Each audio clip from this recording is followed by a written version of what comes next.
બનાસકાંઠા જિલ્લાના કાંકરેજ તાલુકાનું છેલ્લું ગામ એટલે તાંતિયાણા ગામ વિકાસથી વંચિત હોય તેવું લાગી રહ્યું છે। તાંતિયાણાની ચંદ્રુમણિયા ઓઢા પ્રાથમિક શાળામાં જવાનો રસ્તો ઘણા સમયથી વિસ્માર હાલતમાં છે, જેના કારણે ગામના લોકો કાદવ કીચડમાં મુસાફરી કરવા માટે મજબૂર બન્યા છે। સ્કૂલે જતા બાળકો કાદવ કીચડમાં પસાર થતા અને ત્યારબાદ બીમારીનો ભોગ પણ બનતા હોય છે। ગામમાં 108ને આવવામાં પણ હાલાકી પડી રહી છે। શાળામાં ગામથી અંદાજિત 2.5 કિલોમીટરનો આ રસ્તો છે, પરંતુ વિસ્માર હોવાના કારણે લોકો ત્રાહિમામ પોકારી ઉઠ્યા છે। ત્યારે પાકો રસ્તો બનાવવામાં આવે તેવી સરકારને રજૂઆત કરવામાં આવી।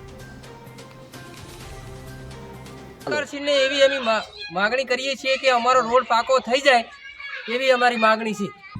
મારે ઘરથી માંડી નિશાળ 1 કિલોમીટર દૂર છે અને છોકરાને મારે લેવા જવા પડે છે અને મેળવા પણ જવું પડે છે અને સરકારને મારી એટલી વિનંતી છે કે આ રોડ કરી નાખે અને આ છોકરા શાંતિસર ભણવા જાય। અમારી શાળા ચંદ્રુમણિયા ઓઢા તાંતિયાણા પ્રાથમિક શાળા તાંતિયાણા ગામથી 2.5 કિલોમીટર દૂર આવેલી છે।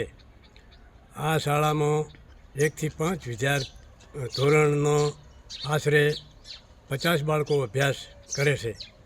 આ શાળા 17 વર્ષથી પાકા રોડ વગરની છે।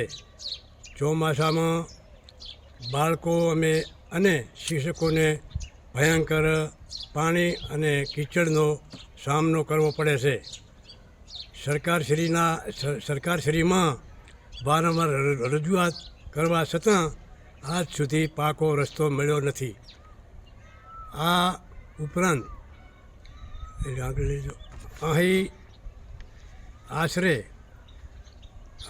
250 લોકો રહે છે। તેમને કોઈ મરણ પ્રસંગ, સમાજ પ્રસંગ કે ડિલિવરી સમયે ખૂબ જ તકલીફ પડે છે।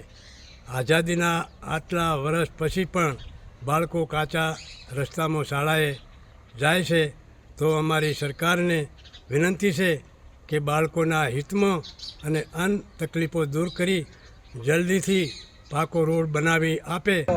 આમાં અમારે આ ભારતમાં જબર તકલીફ છે। કોઈ ભાઈ માણસને આજે પરસોંગે લઈ જવી હોય તો દવાખાને કોઈ અમારો હારો જ થતો નથી, બરાબર। તેથી અમારે કોઈ મરે